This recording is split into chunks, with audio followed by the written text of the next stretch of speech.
Friends, a very good morning to all of you. Today we will going to learn the training evaluation model, जो किसने दिया था? David कर्क Patrick ने। ये कौन थे?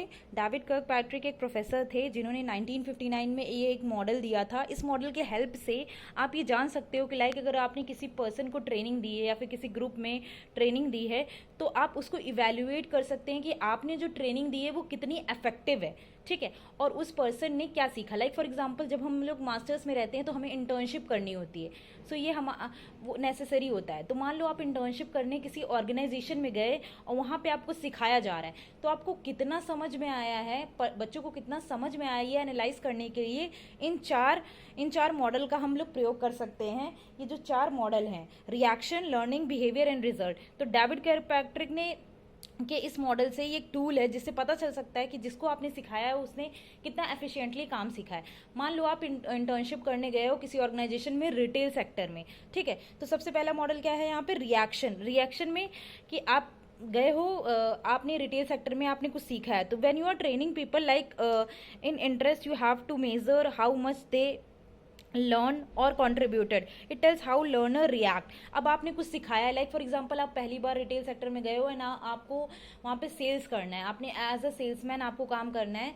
तो इसमें रिएक्शन में कि जब हम किसी पर्सन को, किसी बच्चे को कुछ सिखाते हैं तो वो वो कितना सीखता है, मतलब उसका रिएक्शन क्या होता है उस लर्निंग के थ्रू के तरफ, कि वो कुछ सीखा कि नहीं सीखा। तो रिएक्शन मतलब जब हम किसी को कुछ पढ़ाते हैं, कुछ सिखाते हैं तो उसका रिएक्शन बताता है। दूसरा आता है हमारा लर्निंग में इसमें इस दूसरे मॉडल की हेल्प से आप पता कर सकते हैं कि जिसको बच्चे को आपने सिखाया है उसने कितना सीखा है। In training how much they are learning, मतलब see whether they are performing or not, ठीक है। लर्निंग में आप कैसे मेजर कर पाएंगे कि उन्होंने सीखा है कि नहीं। लाइक आपने सेल्स में उन्हें सिखाया है, आपने उनको KWC सिखाया है, नो योर कस्टमर, ठीक है।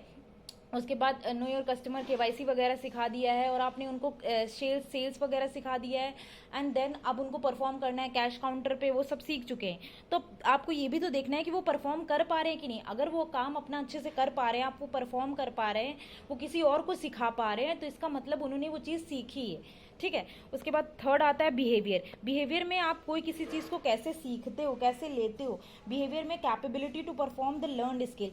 अब लर्निंग में क्या है? लर्निंग में आपने नई स्किल सीखी, ठीक है, नॉलेज लिया, नई स्किल सीखी। लर्निंग में क्या करते हैं? They learn like to new skills, gather new knowledge, ठीक है। लर्निंग में आप नई स्किल्स से नए नॉलेज सीखते हो। एंड बिहेवियर में क्या होता है कि जो आपने नई नॉलेज और स्किल सीखी है, आप उन्हें दूसरों को सिखा पा रहे हो कि नहीं सिखा पा रहे हो। अगर आप उन्हें सिखा पा रहे हो तो इसका मतलब आपको वो चीज़ आ चुकी है, ठीक है। तो ये तीसरा मॉडल ये इवैल्यूएट करता है, हेल्प करता है टूल ये जानने की कि जो पर्सन ने सीखा है वो दूसरों को वो सिखा पा रहा है कि नहीं।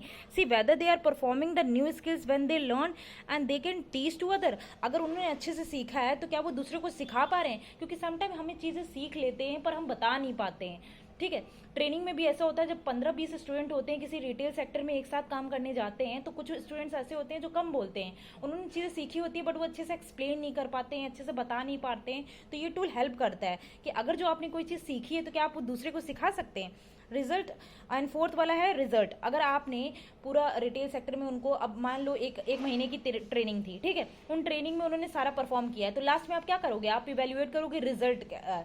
अब जिन्होंने, जो नए स्टूडेंट्स थे जिन्होंने परफॉर्म किया है, जिन्होंने सेल्स की है, तो आप क्या देखोगे? उनके आउटकम, कि कितनी सेल्स उन्होंने कितनी ज़्यादा की है, ठीक है।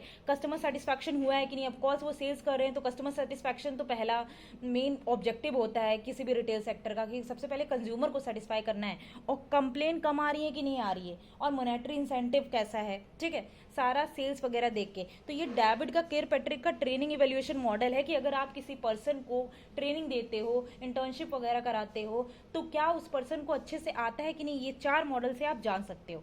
So that is all about the David Kirkpatrick training model evaluation. Thank you for watching this video. Stay tuned for the next video.